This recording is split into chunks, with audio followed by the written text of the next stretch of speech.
come a long way, and the world is our theater.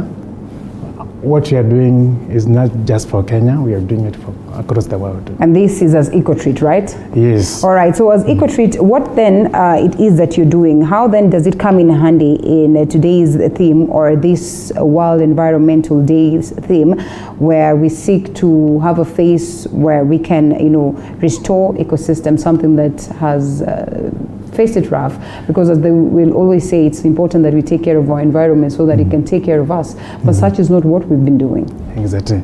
Thank you. The world is entering a 10-year period, decade of ecosystem restoration, to be launched on Saturday. The United Nations is going to launch that program on Saturday, the World Environment Day. And this is to put everybody in the world on their toes, that from now we are going to restore the world back to a situation that we had before. The clearing of forests, the clearing of our vegetation, even in the farms, using chemicals, has caused a lot of damage to the environment. And that's why we are trying to restore. Most important, civilization has brought in a tendency of us trying to kill other animals and become very selfish. Yeah. And we have this belief that only humans should live. Nairobi will be cleared off. We push out the national park so that we can have more land and grow more crops.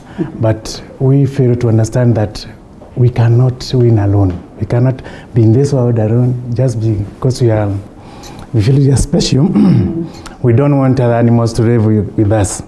So ecosystem restoration is that recognition that every animal counts in the environment, and that by encouraging every organism, including bacteria, to live, we actually become better. When the ecosystem is, or biodiversity is diverse, there is more life for everyone. And life will be more fulfilling. It is in recognition of the fact that waste management is one of the worst contributor to pollution. Yes. We've used chemicals to kill bacteria that we think are in your toilet. We have used chemicals in our farms to eliminate what we call waste as weeds. Yeah. We have used chemicals literally in every other aspect of our life, including the water we drink. We use chlorine to kill bacteria that we think are in the water. We use very harsh chemicals, some that have not even found use in the COVID era, but we have been using it for years, assuming that they are going to help us keep our environment clean. But in the final run, those chemicals have caused a lot of damage and loss to the ecosystem or the biodiversity. That's where EcoSafe Africa comes in, with our motto of giving nature a fighting chance. We are using nature to restore the environment to a better situation than we are currently in. Okay, now you talked of a decade of us doing this, or at least trying to do this. So the biggest question then would be, how far are we going to restore, and how far back do we go to correct the right, or to right the wrong? That's a very good question, Rita. And I've asked that question in international fora, and nobody really has a tab on that answer. Okay. For me, or for my son, who is about 20 years, restoring the environment to 10 years back is good enough. Okay. For me, maybe 1970s, when I used to have to see wildlife in my countryside. I would encounter elephants almost on a daily basis. I would see gazelles. That may be a good time to restore the environment too. But is that the most pristine time?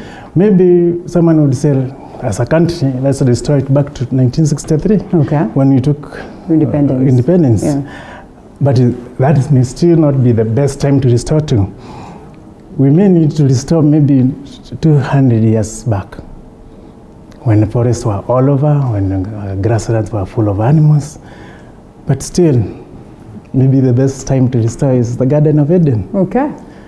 we are told animals live together with in harmony. Yeah. But since we may not know how they looked like, we don't have photographs of those days, let's restore back to as early as maybe pre-independence. Then just how important will this restoration process be? How important would it be for us to get back to that level where we'd say, you know, this is where we were. It was pure, it was a peaceful coexistence for every animal in the world, and so much more, and acknowledging the fact that yes, the population is higher and the industrialization is here, and so much is happening technologically wise in terms of, you know, improving the lives of people. Yeah. The first thing you need to know is that ecosystem degradation has costed us food. Yeah. We don't have food. That's true. The food that you used to get at very low cost. We used to grow maize without spraying. We didn't need to spray the maize for whatever reason. My parent had 9 children. We were supposed to work in the land. We were supposed to assist in working in the land, so she didn't require to do spraying. Currently, the paradox is that we have no food. Yeah. Our youth are jobless, and they can't work in the land. Because someone brought some chemicals that are normally sprayed. They say you spray the farm before you plant. Every insect that is not germinated is there. Any crop that is not germinated is killed. Then we have a bare land. Then we come and bring our seeds. After we've done that, we expose the crop that's going to grow to so many parasites or pests that now, because there's no other food in the land except your maize or your wheat, every other insect has to come and eat that. So again, you go for chemicals to kill those insects. That's how you've destroyed our ecosystem. So food security by destroying our environment. Our water. Nairobi is described to have been a place of cool waters. But we can't extract water from our rivers today and use it because the ecosystem has been damaged and destroyed. And so even the cost of water you drink is higher because of the activities we have done, we have had on our land. We have destroyed the land, so the soil cannot support water, and we have to go all the way to Nyandarua to bring in water from Zasumua Dam and some from Dakaine at an extra cost. All the pipelines. Yet we had water here in Nairobi, and our rivers still flow. I've never seen Nairobi River dry. In the entire time I've been in Nairobi for about 40 years. How comes we can't draw water from those rivers? We have destroyed them. So the cost of water becomes very expensive. Right. When you're farming, like I said earlier, you have to use fertilizer to support your crops, because bacteria that would have helped you bring in humic acid in the soil by decomposing vegetation is eliminated by the chemicals you have used to manage the land. So that's ecosystem damaging or destruction by chemicals we bring in from outside the countries. I can tell you, reader, that what we have in that fertilizer bag is less than 500 grams of active ingredients and 49.5 kgs of waste, someone's human waste, which is used as filler. And so what you get here is our lands are actually waste disposal sites for some other countries. That has contributed to the acidity on our soil, and so we can no longer, this part of the ecosystem destruction. And when we talk about restoration then, do we seek to achieve it fully, or it's just passive? It would be impossible to restore fully to the Eden, the Garden of Eden times, or even 200 years ago, because the land we are sitting on here would have to go. The building would have to go, and we restore the Mugumo tree that was growing. You can see a lot of that. So it's not possible to go back to that, but we can coexist with the environment, convert even our estate, like the area where we are is a living suburb. Other areas, you find that everybody clears the trees and they plant some exotic trees to come and as flowers. You should not have cleared the trees. You just let the trees grow, do your house, and then let it be within that environment where you encourage birds to thrive. Any crop that was there, any plant that was there before you got in, to flourish, and that's leader what I do for a living. Okay. I advise developers on how to maintain that environment as pristine as you found it. I even take photographs so that in case your grandchildren want to see how it was, if they wanted to restore, they would use those photographs. Okay. So as a lead expert, I do that. I capture that information in my environmental impact assessment and keep it as a record. I make 12 copies of that, and we distribute them to the Ministry of Lands, Ministry of Planning, Environment, others, just to keep a record. But when you talk about restoration today, people don't know how far back to go or what to restore.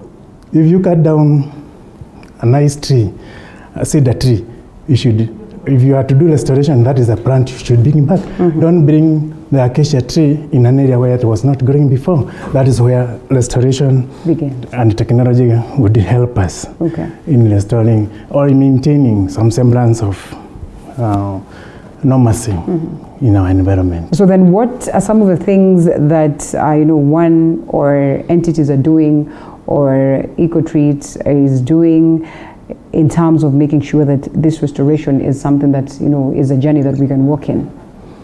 The world has, like on Saturday at 5th, there will be a whistleblowing for the restoration decade. So the world is actually very cognizant of the need to restore. But like I have said, some people don't know how far to go back in the form of restoration or what technology to use.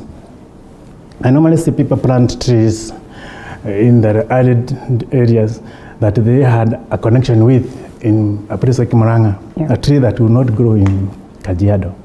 So when you want to plant trees, look for the local vegetation, the one that was there before, so that it is able to survive.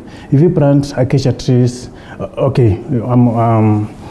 are trees that, like in the Meru oak, you plant it in Kajiado, it will not grow because it requires a lot of rainfall for it to thrive. So that is important, and the NEMA, the Ministry of Environment, Kenya Forestry Service, the Wildlife Department has put some effort at identifying what crops to grow where, or what trees to plant where, and give them some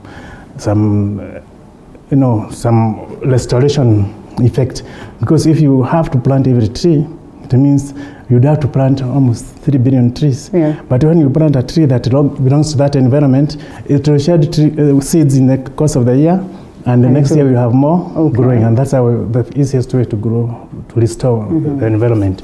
Coming to what we do, I identified that waste management is one of the biggest contributors to climate change or ecosystem destruction.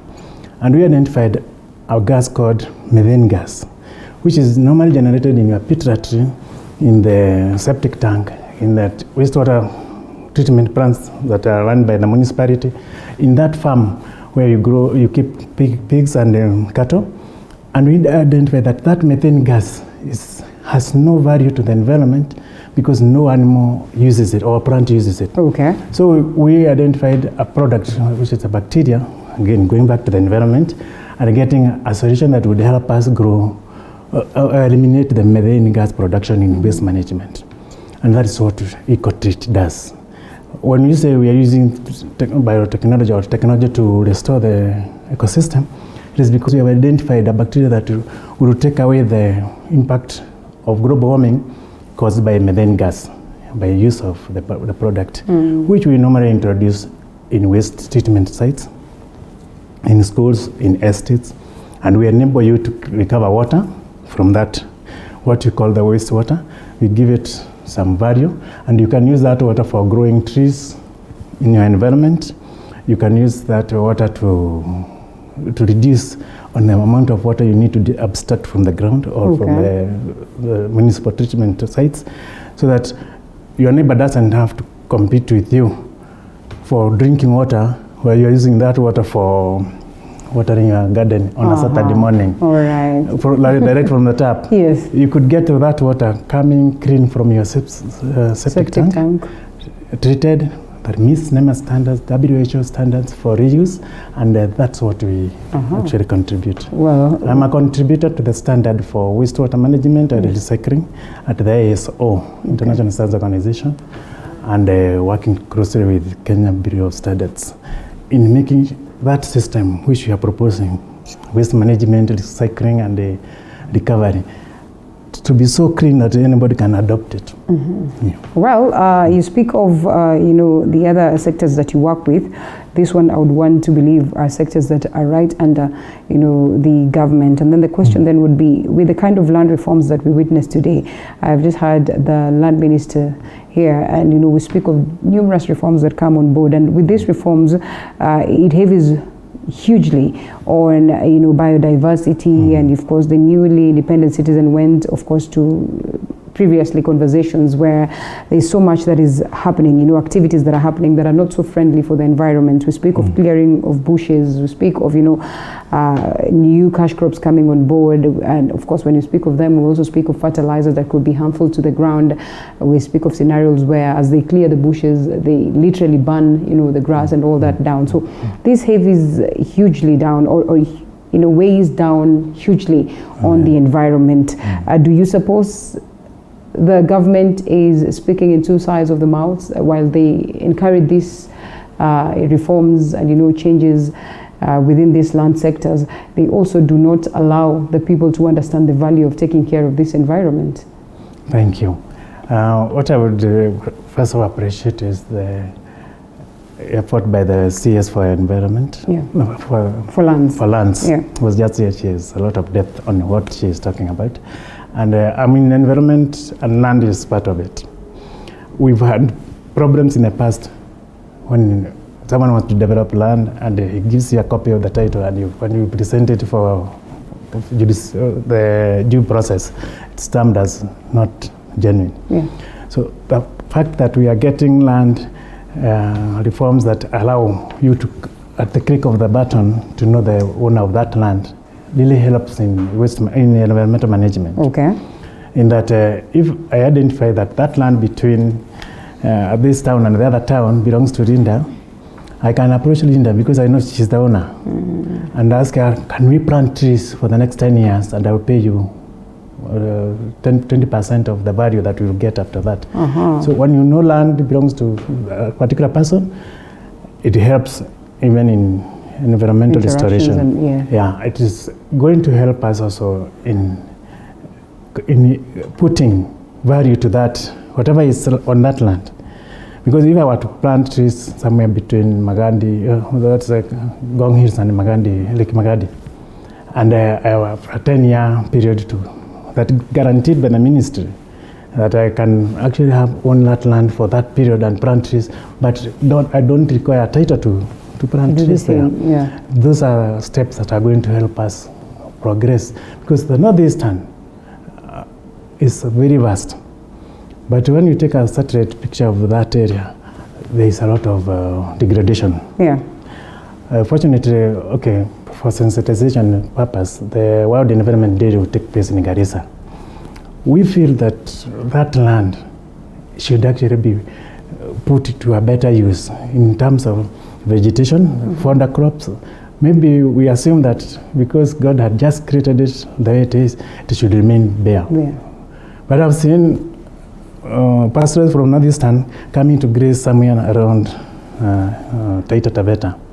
And when you bring camels to Taita Taveta, you actually accelerate degradation because of the kind of, the waste that comes from the animals will scorch your managu, those vegetation that you have in Taita, which are not used to the kind of high acidity from the camel urine. So by allowing livestock to actually graze in such areas, you're actually wiping out biodiversity.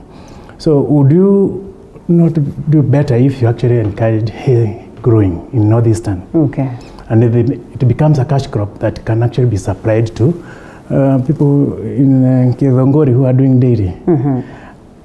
Once we stop thinking that the land extends forever, and so you can actually keep as many animals as you want, and you don't care whether that land is actually restored, it becomes unsustainable. But sustainability will come when, through the Ministry of Lands, like they have said, identify this land belongs to so and so. So and so. Let's talk him. It stages for 20 kilometers. Paddock it. Allow animals to graze in different paddocks around the year. So you don't have to bring camel from northeastern to the footies of Mount Kilimanjaro. All right, well, that's good. And as we come to a close, probably your word, even as we are headed to celebrate the World Environment Day, and importantly, we have looked at eco-selfie. Just what else do we have on set in about a minute or so? Thank you. With me here is 1 kg of bacteria cells. This is a bacteria culture, which just a small pinch of it will manage your waste for a whole year. Oh, yeah? This 1 kg would manage waste for a whole flat with more than 40 units. Okay. For a whole year. Eliminate methane production from your system, eliminate bad odor, and we give back water that you can actually discharge to a stormwater drain nearby your house, and let it go into the river, and the farmers can use it downstream. Unlike the situation where we have now, everybody has a form of treatment plant where he has to call an exhauster. Yeah, true. Exhauster comes and picks this waste and takes it to Ruai. Ruai treatment works is overwhelmed, and it releases to the river, or Nairobi River. Nairobi River releases it to Thika. It's still waste. You've not changed the character of that water. It's still polluting. It has no value to anyone. Even the farmers downstream are complaining their crops can't survive. So treat the wastewater on site. And that's what eco-treat waste digester does. You treat the waste on site, release it to the nearby environment through legal systems like an effluent discharge license from NEMA or WARMA, which allows you to do that. Eliminate formation of methane gas from your waste treatment plants, your compost area, your pit latrine, by using a bacteria, which is very natural, that allows waste to go through treatment that allows carbon dioxide to be the final product. Okay. Carbon dioxide will be taken up by the trees that are growing. Unlike methane gas, which is very harmful to the environment and has no value to anyone other than causing us climate change. Wow. Same product in liquid form, or? We have this for our international market, where we have to transport by air or such. We have the 10-liter jerry can, if I could move it, sorry. This is 10 liters. To make this, you need half of this. Okay. And this is able to manage waste for 10 people for 1 year to 2 years. And this is a permanent solution to the issue of waste generating methane gas. Once you use this product, it will not leave your system, it remains there. So I will encourage any person who is conscious about the environment to just take this, put it in a storage, and you can now say, I'm at peace with the environment. Yeah. Daniel Juki, Asante Sana, and we are closing. 30 seconds. Any word? World Environment Day? The World Environment Day will take place at Garissa, and but every other county has an opportunity to do their own show. And so, even if you are not able to access because of social distancing brought in by COVID, you are free to celebrate by planting trees. Yes. We already know that restoration of the environment will be our activity next 10 years. If you have a land somewhere in Kamuru, somewhere in Magandi, which is lying fallow, plant a tree. Just plant trees. Plant as many trees as you can. Okay. This is going to be something you can pass on to your grandchildren. And you can even go take a selfie of yourself and those trees, even if you never cut those trees for your own use. We've seen how expensive oxygen is. At this point of COVID-19, that's true. So, and trees are the only natural process that gives us oxygen. Other processes consume oxygen. The volcanoes, a lot of oxygen is taken to burn that. So, in your land, vegetation takes a lot of oxygen to multiply, to grow. Why don't you plant trees and make it something that you could person, even for pride. I'm not insisting that it must be commercial, but the best, it doesn't matter who harvests those trees, that's true. but it has value to yourself and the children and their great children. Yes. Gotv Africa is available. We have to close. Can I? Yes. Okay.